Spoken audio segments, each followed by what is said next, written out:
Jesse Hart, Jean Pascal, Badu Jack. Oh yeah, Jesse Hart. Jesse Young and Hart's undefeated. good. But what about Gilberto Ramirez, 40-0? Just a non-stop puncher. He moved up to, and he's got skill. He moved up to light heavyweight. Yeah. From super middleweight, because he had a super middleweight belt. Refrain from eating while we're doing the sorry. While we're doing the podcast. I didn't have much dinner. Sorry. So so you can be more clear. You don't want to sound like a punch drunk boxer. I've been through that. You don't want to sound like that. That's okay. Yeah. I'm glad you pointed that out. Yeah. Good. Carry on. Yeah. So let's see. Well, right now, Barbara Arum stated that our Beterbiev is going to fight his mandatory opponent. That's going to be his next fight. But this light heavyweight division is massively open. There's a lot of great talent in this. A lot of good fights. We got our buddy John Pascal's fighting Badu Jack coming up, and big props to him. Badu Jack coming back for another fight. Yeah, but after his last fight, he's 22-1. He's only got one loss. I know no, he doesn't. Oh, sorry, two losses. 22-2. But he lost his last fight. It was a massive cut. It was a cut, but he looked terrible. He didn't have power in his punches. He wasn't throwing enough. There was a lot of things. But you gotta. Marc Ramsay just keeps texting me. He's like, Andy, he probably has to talk right now. But so, anyways, guys, our guest today, we're bringing on Marc Ramsay, who was Artur Beterbiev's coach. He was my coach as a professional. He's one of the top trainers in the world for sure. And let's talk to him. And because we're talking about the Beterbiev fight, and let's talk to the man himself, Marc Ramsay. Sorry.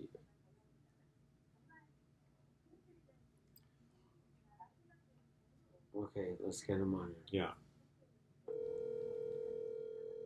From Montreal. Cool. Hello. Hey, Marc. How are you? Mac, how you doing, Marc?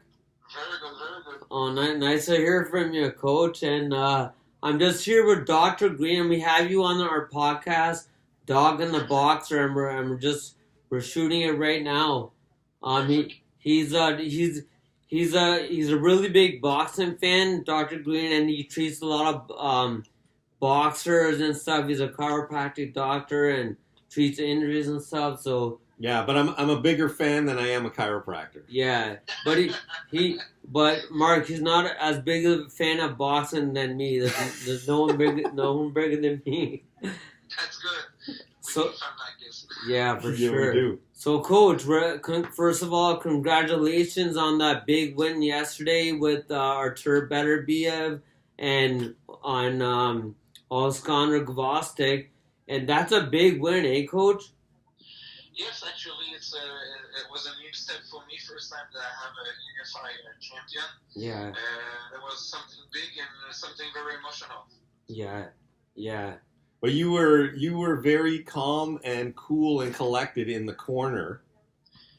It's fun you said that because just before we left the hotel to go to the venue, I make a last meeting with my boxer, and I try to explain to him. I say I don't know too much about boxing, but what I know from my past experiences, those kind of big fight is like a marathon. Like it's not one fight of 12 rounds. It's 12 fight of 3 minutes. Yeah. And you have to go it's not because you have like one round not going your way that you can lose your orientation in the fight. You have to keep focused, whatever is gonna happen.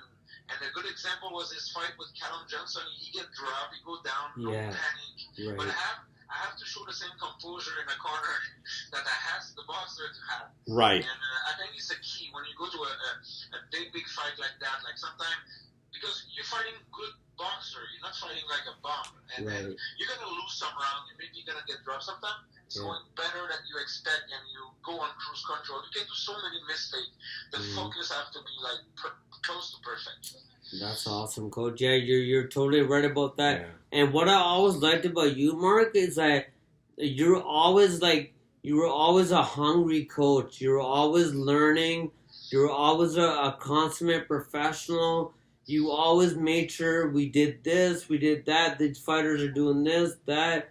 You're one of the best trainers in the world, for sure. I'd say that, and we have a lot. I don't know about that. Like, Yeah. I always say that you can't be a good coach for every guy. It's a mix of personalities, a mix of also of style. Yeah. But I think the key for boxer or for trainer is the working hard. Yeah. It's very simple. Yeah, that's it. It has to be the hard work, dedication, all the time, right? Exactly. So the fight. We want to get to the fight. Marc, your strategy going in, knowing that you're going to be against an opponent that is going to move and has good feet. What was the strategy going in, knowing that? Actually, the first part of what we want is don't make the fight of Grozny. Make sure that we don't let too much distance within a hustle. We don't let him put one jab, two jab, three jab and control the distance. Yeah. We want Beterbiev to be very reactive. Like every jab you throw, you hit him. Like we want to create a kind of hesitation in the boxing of Grozny. Yeah, love it. Go exactly when I want because. Arthur, especially a couple of first round for me was boxing a little bit too much from long distance, and I want him maybe touch one time and slip inside right away, and he hesitated a little bit too much for me. And the tactic of hiatus was very very good, especially to move right all the time. Yeah. To make sure to neutralize the right of Arthur, and we have to adjust on the fly. And, but we did. Yeah, because you didn't know that he's gonna do that, right? Like keep moving that way. We can imagine, but there was nothing was guaranteed. Yeah, exactly. The first round was very very key. Try to move right and to catch also Arthur with his right hand, right against right. Yeah.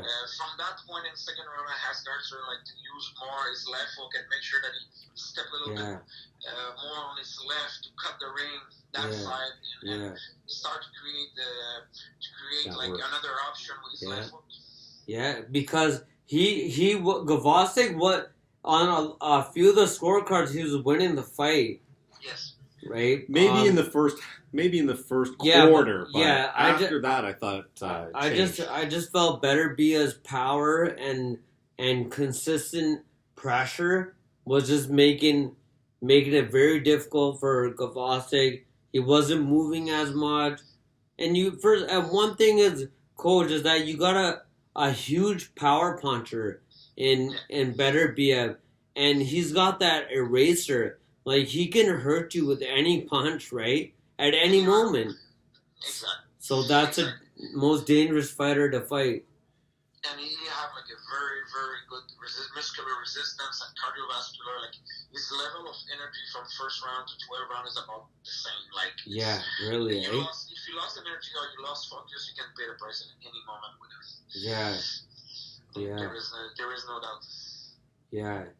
So he does all the sprint? Is he leading all the sprints and all that? Like when you guys do the Claude Robillard sprints? Yeah, it's not like first of all he's training alone because you don't want to train with other boxers. You really want first of all have his strength conditioning, focus on him. You don't want also me to train in the same time that other fighter. He wants full attention. Yeah. At that level, I can understand also. I think this is the good way to work. Yeah. But I'm not pretending that he's winning every sprint and the best time all the time. But what he's doing, that he's put maximum effort on every single thing that we're doing. And you have to know, he's a Muslim guy, he's very disciplined. It's about boxing and family. End of story. His focus is about that. Makes sense. Never drink a little bit of alcohol of his life. You can give you an idea what kind of guys and discipline he has. Yeah. So he's always in shape, and he's always at weight. He called me this afternoon because he wanted to train tomorrow, and I told him to calm down a little bit. And he was so excited. Because we have a press conference in Montreal here, and he was a kind of, I don't want to just show up there. I want to train. Yeah. you know, you're serious. Like it's a little bit of exaggeration.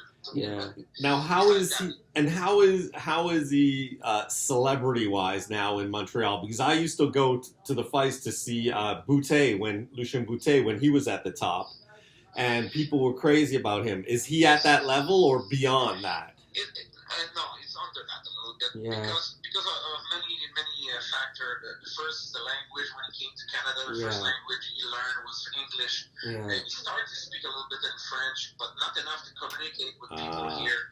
And also the fact that at that time Montreal was present a lot of major events in Montreal and capital of Quebec, but the thing is now we don't have those major fight anymore. Like archers fighting always in the States. Like it's popular, but maybe not at the level that Boudet was at that time. Right.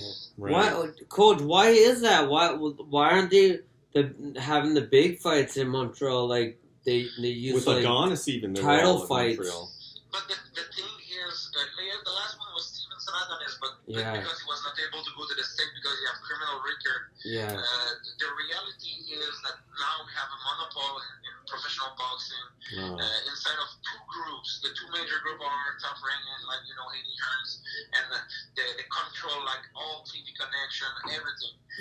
They have a couple of let's say B plus promoter like Golden Boy and guys like OMM, but they are the two major guys right now. Major company are Top Rank and Haney Hearns, and they monopolize the time on TV, like they monopolize the channel and everything, and it's not possible anymore to generate enough money to present a big show like this. Coach, I didn't introduce you properly, but let me just introduce you properly to the people listening and stuff. He's Marc Ramsay. He's a former amateur boxer. Became a trainer in 1995 under the tutelage of Abe Pervin. Who's an iconic boxing figure in Montreal. Marc was a trainer on the national team from 2001, 2004. Hey, Coach, we're on a lot of teams together. A lot of fight together. I was there when you beat Jose Manuel Lopez. Oh, man. Yeah, man. Yeah, remember? Mares, he was a world champion not a long time ago. Like, I did a couple of very good fights with you. That fight with Abner, there were a lot of good ones, eh? Yeah, exactly. A lot of good memories. Actually, to be honest, that was probably the best time of my life. Yeah, with the national team. That was your like coming out as like a coach, right? That was like your I was a little bit lucky because I have Jean. Yeah. I remember that Jean Pascal and Anthony Carrier. I have two guys on the team, and the national team have no more excuse to give me a chance to go. Yeah. But really, there was Jean and Anthony who trust me first and give me that chance to go national team and to evolve as a trainer. Yeah, that's true. Yeah, because we were at the Commonwealth Games in 2002. That was a big one, and the Pan Am Games. Remember Pan Am when I fought Rigondeaux? Oh yeah, I remember that. I think it was the same day or the day after. We also have like Jason Douglas from Ontario was fighting Solis. Like that was major fight for all the teams. Yeah, we fought all these guys, eh? Yeah, it was. The Cuban team was a big team at that time, like strong, so many strong boxers. Not as much anymore. So why do you think that is? Like why do you, and Pedro Diaz didn't he work in Montreal a little bit for a while? Yeah, he worked with me for maybe 2-3 years. Yeah, he did, right? Actually, I learned a lot from Pedro. Like he's a very outside of being a good coach, he's a PhD in science of sport. Like he's a scientific of boxing, and I learned a lot from him. Like he's an amazing coach. Are these those PhDs in sports like they have in like Kazakhstan, whatever? All those coaches from there, they say they're a PhD in boxing, and it's not true though. But because you can learn boxing coaching in the university, but you can exactly science of sport like how to make to proper programmation for the peak performance and stuff like this, and True. medical aspect and everything. Like for sure, it's a big piece of coaching. Yeah, you're right. You're right. It's totally. a very, very important piece. Coach, I wanted to say as well too, condolences for the passing of Abe Pervin, who was 100 years old. He was your coach, right, Coach? Yeah, he was my coach. When you first... He was especially even more the first guy. Actually, it's fun. Like he died, like he was 100 years old. Yeah, wonderful 100 life. years old. Wonderful life. Yeah, he had a great I life. met him 2 weeks before he passed away, and it was his birthday. Then he's still like all his head speaking about boxing, enjoying life. Yeah. What a beautiful life. But he's first of all the guy who gave me a chance, and I started coaching. Because I was boxing for him, I started to coach because he was too old. It was 25 years ago. And he was 75 at that time. Yeah. But he gave me a huge opportunity to work, and he never was afraid to let you lead and use what you think, and he never imposed nothing. He wants you to make your mistake, your success, he wants you to taste really what is coaching, and a great part of what I'm doing now is from him, no doubt. Yeah.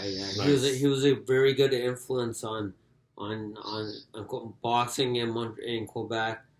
Yes, massive. Like very smart guys, always under control. Yeah. He was 76 Olympic in Montreal, head coach from Canada. Right, he was. Yeah. Great career. As a Montreal. Yeah. Coach, so like you boxed a little bit. You said, how many fights did you have?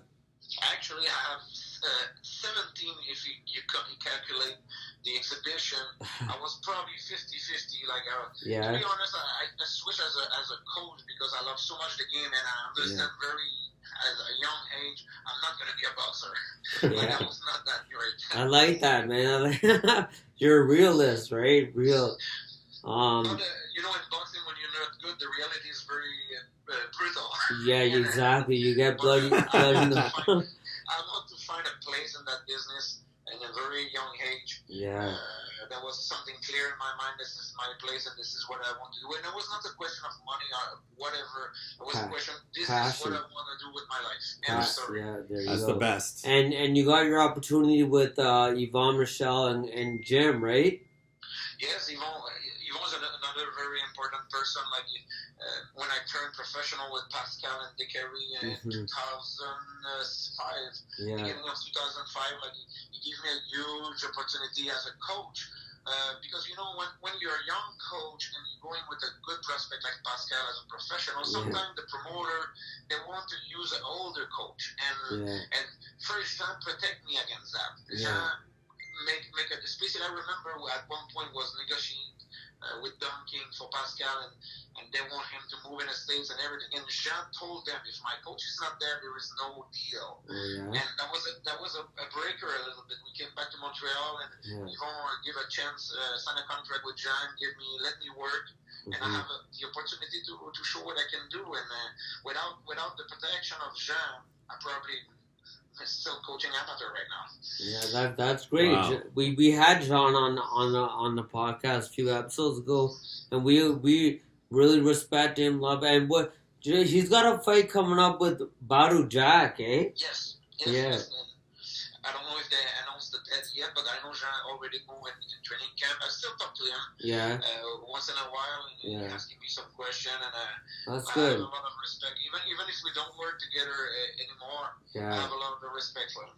Good. I like that. I remember he was your baby in on the amateur team, on the Canadian team. Yes, he was my personal boxer. I was trying to take care of more possible. Yeah. Johnny, remember you used to call him Johnny. Johnny. He was a very special guy. Not always, you remember, Andy, not always the easiest guy to work with. Yeah. Very hard nose, very hard. Like when you have something in mind, it's very hard to. But at the end of the day, this is what you need as a professional boxer. You gotta be different, right? You gotta be that mean. When the whole world don't believe in Jean-Pascal still believe in himself. Oh yeah, we talked about that and that last So with him. Marc, do you see Badu Jack as being a dangerous challenge for him, or no, based on his last couple fights? In term of the result of the fight, yes, Beterbiev is a very small. To me, maybe not that good like Bernard Hopkins, but he's a little version of Bernard Hopkins. He's the kind of guys I put him on like losing fights so many times in my life, and find a way to beat guys like again and guys like that. Like he's always find a way to win. Like, he's very smart, but because he's not that fast, he's not powerful at all. No, he's a decent technician, but he uses distance very good, and he keep calm always. Like he's a very smart boxer. In terms of physically, he's not dangerous because he's not a huge puncher. Right. But I believe he'll have a very good chance to win that box. I know we're a little bit all over the place here, but I wanted to ask you. So I know you fought. You said you fought a little bit and stuff. But do you think, Coach, that in order to be a good coach, a boxing coach, you have to have been in the ring? What do you think about that? Yeah. I don't know. I'm not sure about that. It's hard to because I receive punch. I give punch as an amateur fighter, but maybe not. Like I never received a huge left hook to the liver between 11 and 12. I don't know that feeling. Right. I have people around you like who was former boxer, and I'm not sure this is absolutely something you need, but it's a good tools. And I like to use, like, you can see in the corner with me, I have John Scully from USA, who's worked with me and helped me. Yeah. And I like that aspect of boxing. And sometimes this is a part of boxing that I don't know too much, like that feeling to get hurt between, like, 10 and 11. I never had this in my life. Sometimes I look at him, and that's the point to be not only... Yeah, you can be a good coach alone. You need a good team. You need to work as a team. And you don't have to be afraid to surround you with strong people. Yeah. Because Rosenberg and another guy's very veteran guy who's working with me. Like some people are afraid to get challenged with their coaching. Yeah, that's true. I think it's a mistake. No, that is a mistake because at the end of the day, it's about the fighter. You want the best for the fighter and give him the best chance to win. And not be like, oh, I know everything, and you just listen to me, Nobody know everything, and Nobody the only does. target is the performance and the results. Yeah. Like whatever it take. Yeah. Story. Yeah. Perfect. Yeah, exactly. So, Coach, so like you're so obviously you're not with Jim anymore. Now you're with Eye of the Tiger. But actually, I'm like an independent coach. Like I have guys with Top Ring, I have guys with Indians, I have one guys with the Golden Boy. I still have a fighter with Yvonne Michel. I have any fighter with Eyes of Tiger management. Like I don't go into those promoters war. It's not my business. Like I have fighter with everybody, and I try to do my job the more professional possible. Yeah. So like you have Oscar Rives, Ilder Alvarez. Beterbiev, David Lemieux. Who is I don't know much about Vislan Dalkaev. Vislan Dalkaev actually is a friend of Beterbiev. He came with him. Okay. His career is a little bit more tough to develop because he have issue with the working visa and stuff like this. But he's another very good boxer from Chechnya. Oh, okay. What about Yanni Sherbatov? Yanni Sherbatov was a very, very good prospect in UFC. The thing he approached me to work a little bit is boxing with me. But the thing is, I don't pretend to have any kind of expertise in MMA, and I don't know also what I can teach, how he can use it in MMA. Like sometimes I saw boxing coach, they try to play the coach in MMA. This is completely different art. Yeah.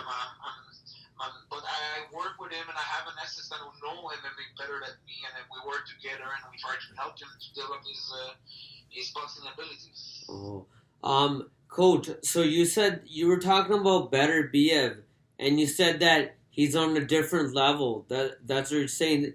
Do you think would you say he's the best fighter that you've seen or been around or seen or? He's the better that I had present performance, like you say, he's gonna be at 100%. He's doing no mistake. Maybe the most talented athlete who I worked was Jean. Like Jean was very, very talented, but Jean had his focus a little bit here, a little bit there. He was not delivering performance all the time. Sometimes yes, sometimes no. It was harder to bring him to the objective. Beterbiev is gonna give you everything that he has. Yeah. So Beterbiev is gonna fight his mandatory, but then what is he looking at? Like, what's he gonna look to do after that one? The mandatory, you can never overlook an opponent. We know that, right? In that case, like we have an opponent who's like nobody know him, but the thing is, he have a great amateur career. He was bronze medalist at Asiatic game as an amateur. He went to the Olympic, like you fight at that level. You know how it's hard and you need to be a good boxer to fight at the Olympic. Like with all those selections they have now, like the guys is a serious boxer. We're gonna need a very good training camp to beat that guys, but.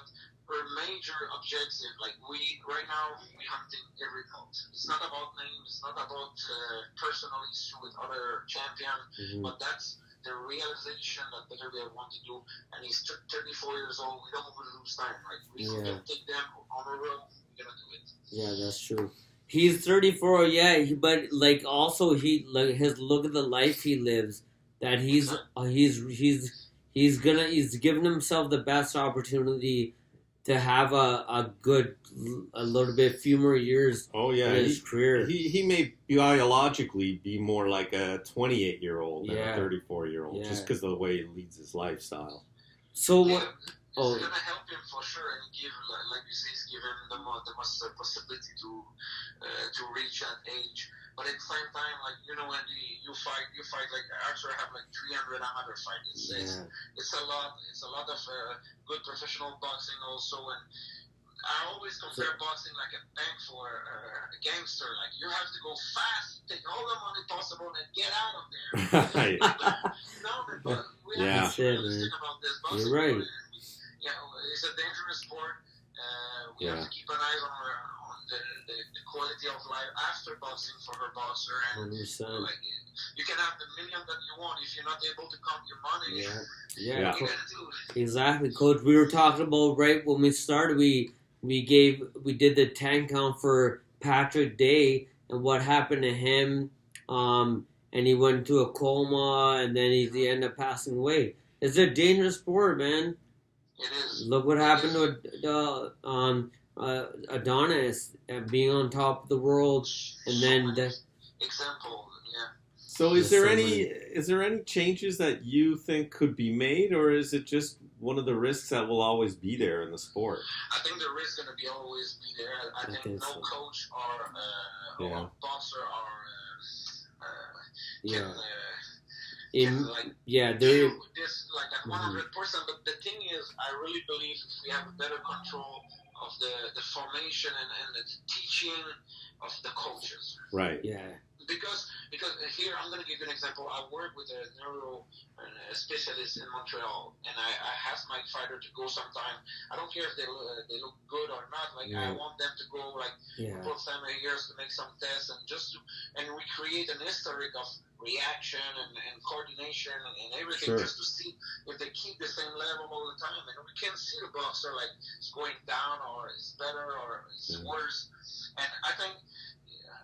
You know what? Even as a trainer for amateur boxing, and you know that, like you need to go to formation, to seminar all around the world. You have to make level. You need to study a little bit. As a pro, you pay $30 and your professional coach. I can register both of you next week. Yeah, exactly. Your professional coach. It makes no sense to me. You're right. And fighter, anybody can be a fighter. You can just sign up and same thing. Yeah, same thing. It's too I easy. believe like coach should have an obligation to go every 2 years, a weekend with a neurologist and make a seminar about about to see the things coming, about how is the guy who had a big concussion and stuff like this. And it's not always in a fight. Like damage are done in the gym, not in the fight. And in the fight we have a doctor with us. Right. Yeah. Right. Yeah. The damage is done in the gym. I agree. Treat it like any other profession that has to be certified and have continuing education. Exactly. Yeah. Yeah. I agree. All right, man. I think Coach, we're gonna wrap her up. Yeah, one last question. So David Lemieux against Max Bursak, and that's another Ukrainian fighter, right? Bursak. So what is this? How is this fight in Quebec or where's? In Montreal. Yeah. 7th of December. 7th December. It's a good test. It's gonna be the first fight of David at 168. Yeah. And we choose an opponent.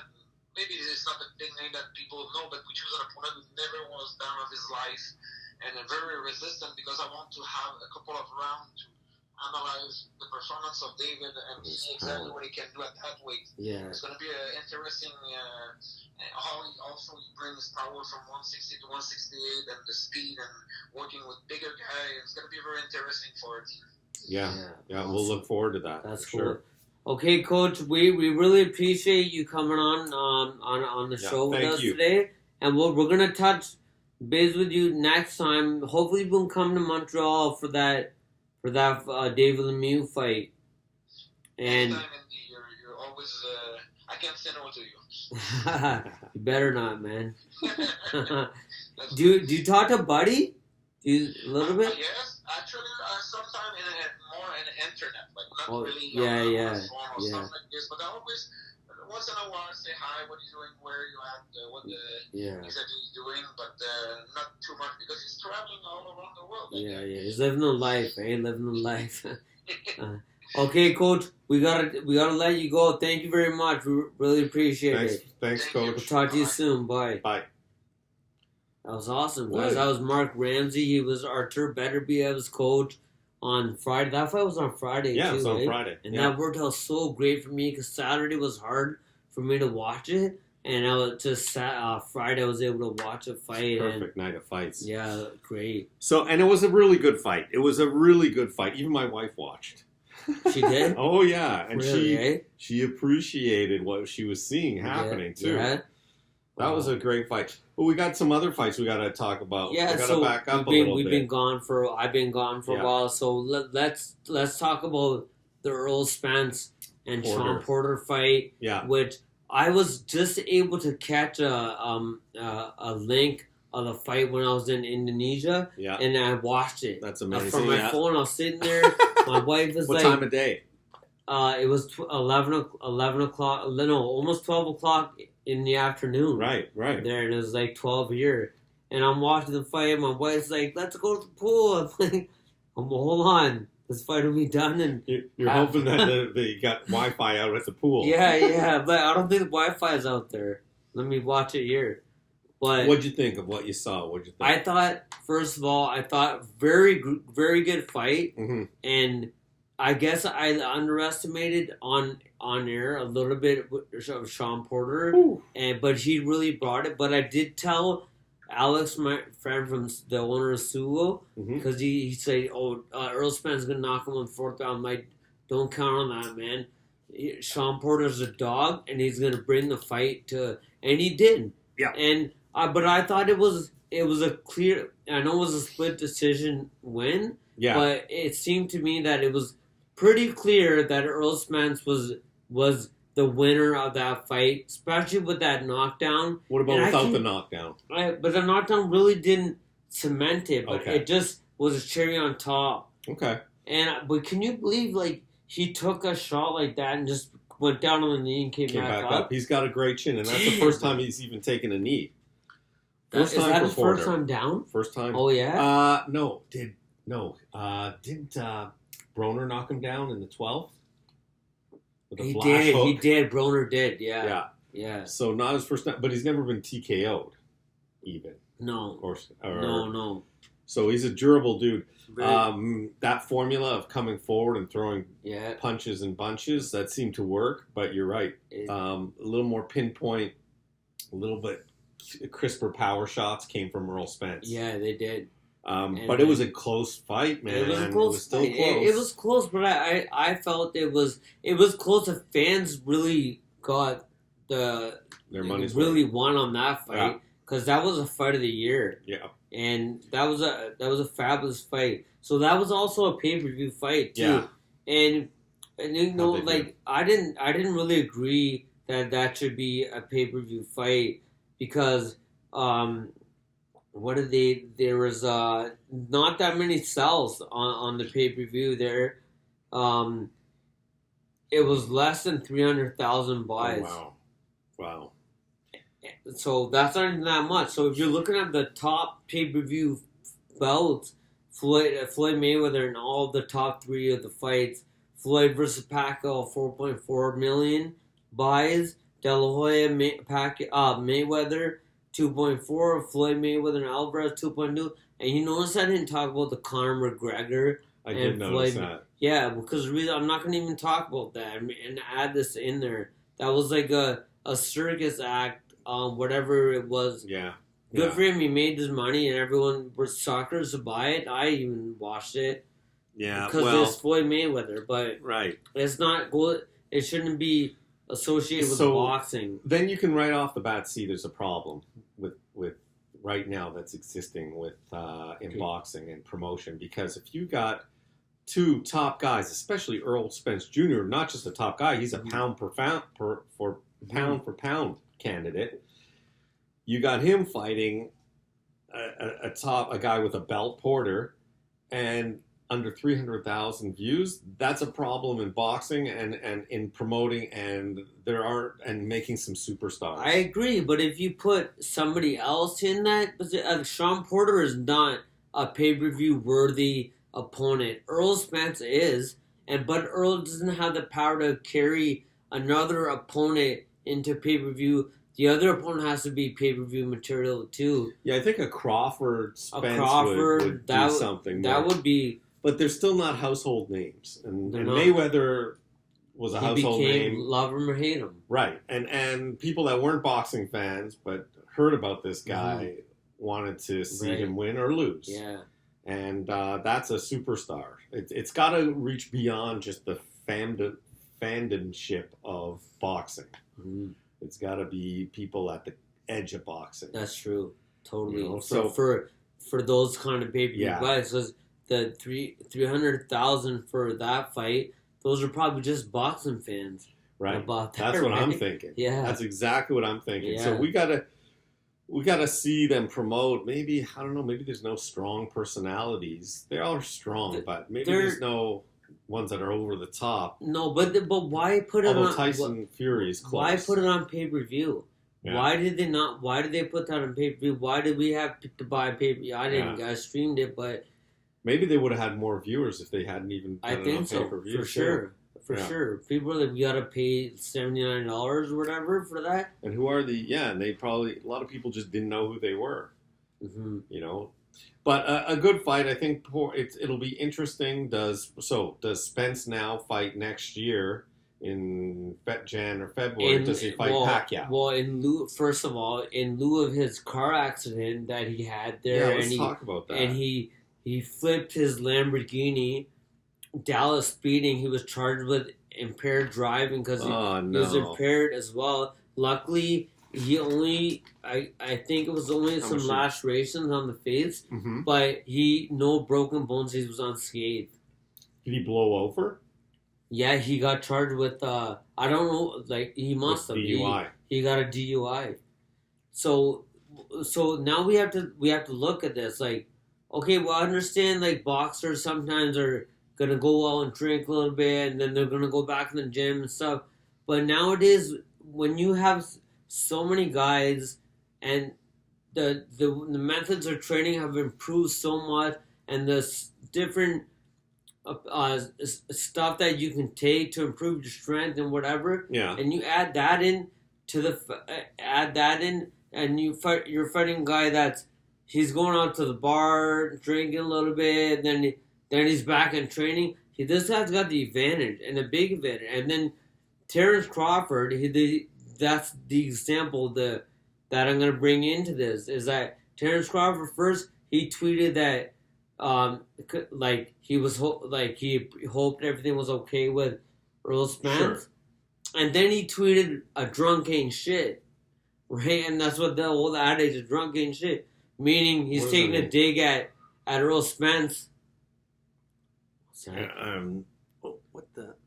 Sorry, guys, having a little technical difficulty with he's taking a dig at Errol Spence, basically about that drinking episode. So hang on, let's try this here. Sorry, guys, I'm listening. Yeah, there we go. We're back. So the drinking episode. Yeah. So the thing is, like, now how long is it going to take him to get, even though he was unscathed and whatever, but sure, is going to take him out of the game for a bit. When's he gonna be ready to fight again against? Like, everyone wants to see Terence Crawford and Errol Spence. Like, that's a fight that's gonna be supposed to be made. We know in boxing, in this game that we love, is that these guys are not fighting each other. Like we just had a unification fight with Beterbiev and Gavasti, and that's not that first time ever in the light heavyweight division that undefeated fighters went at it. Yeah. So these guys are not fighting each other. Yeah, I know Porter wasn't undefeated, but they're not fighting each other. Crawford is undefeated. Spence is undefeated. Yeah. Right now, they're not fighting each other. So, look, they're going to take a lesson from the Mayweather business book module, and that's going to be wait it out, build it, wait it out, keep building it, and then because they want obviously a Crawford Spence fight.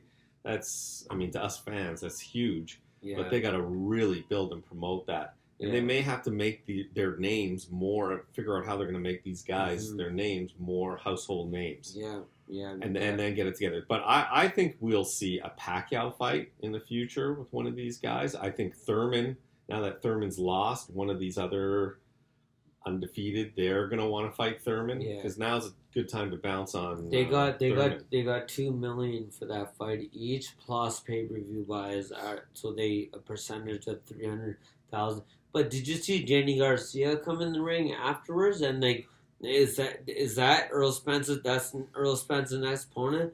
Danny Garcia. Yeah, Danny Garcia. Like, who cares? Well, do we want to see Danny Garcia? He already lost to Shawn Porter. I know. The guy that Errol Spence just beat. Yeah. What are we doing here, man? Well, but Danny, I disagree with you on that. No, he's not. But let me tell you why I disagree with you. You can say no, but here's what Danny Garcia is still one of the top guys at 147. He absolutely is. And both those fights were like razor close, where depending on who the judge was, it could have gone either way. And I've reviewed those. I know, I've reviewed those. I think Thurman still won that fight, but it was razor close. Look, Danny Garcia is still one of the top guys. I think he still should get a chance to fight one of these top guys. And you know what? With his ability to counterpunch and throw combination counterpunching, he's got a chance against any of these guys. Yeah. Speaking of that, there's a guy we don't hear from, Amir Khan, anymore. Is that it? Done? He's done. He made his money. He's riding Good for him. The sunset. Good. And then I don't want to see him fight. No, I want to see him get hurt. He made his money. Now get out of the game. Look, we talked about Patrick Dave, and this is a serious sport. Look at what Marc Ramsay said: get your money and get out. He's right. Get your money and get out. Yeah. I like a lot of these guys, especially trainers, are so philosophical, and you can hear it in Ramsay. And I like the way he said, it's 12 3-minute fights. Like, that's a beautiful way to look at it.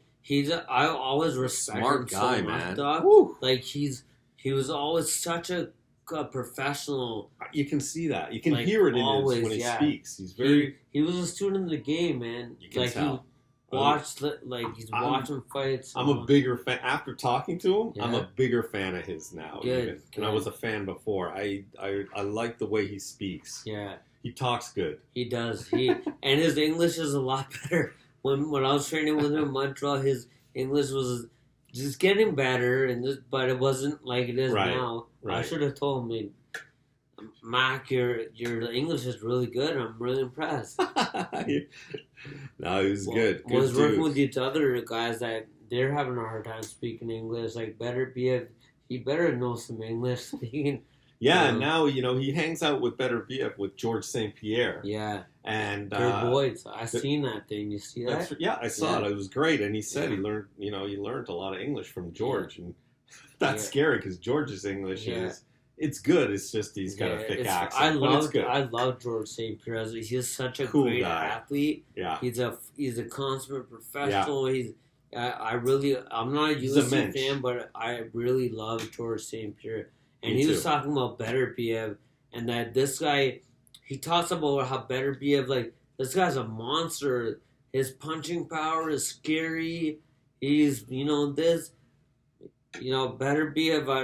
just nobody can beat this guy. He's undefeated. And he was even talking about, like, he wasn't motivated.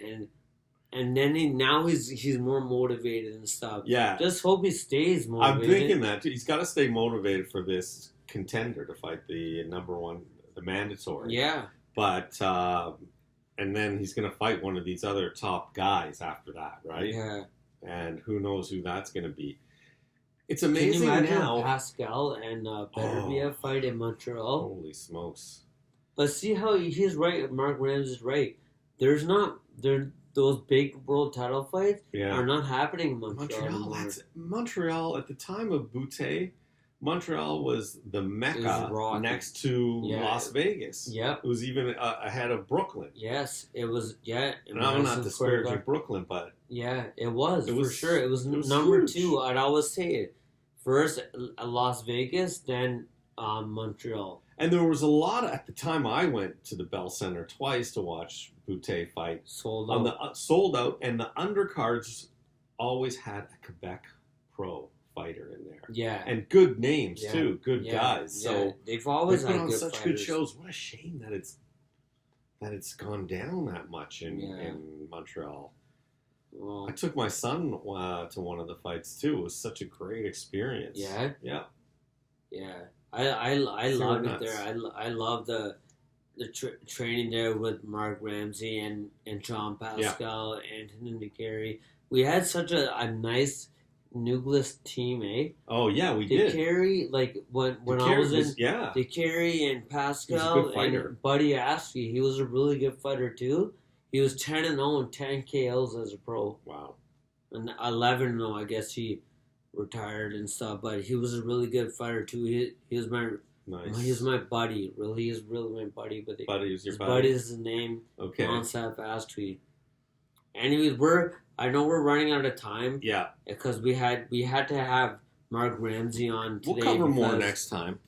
Because he's Archer Beterbiev's coach, and we wanted to hear his expert opinions. That was worth it. And it was great. Oh man, what a smart man. Yeah. All right. And we're going to get more guests. Check us out on YouTube. Press the like button. Subscribe. Spotify, our podcasts on 7 other platforms. Outcast. Look them up. They're all out there. Yeah. And we got some good stuff coming up, too. Yeah, always. November 2nd, big fight. Canelo Kovalev. Yeah. December 7th, Lemieux. Yeah, you're right. Right? So we've got a lot of stuff. I think Kovalev is going to get beat up. Canelo's going to eat his body up. Eat his body up. Yeah. Okay, we gotta head out. So episode 19. 19 done in the books. Done, son. Check out the arms here, Doc. I noticed you put on weight. Not put on weight, man. This is like, I've been working out. Honeymoon weight. I'm like Shawn Porter, like Errol Spence said. He's like a mini football player. He's like a little football player. Yeah, that's right. He's like a little football player. All right, guys, we out.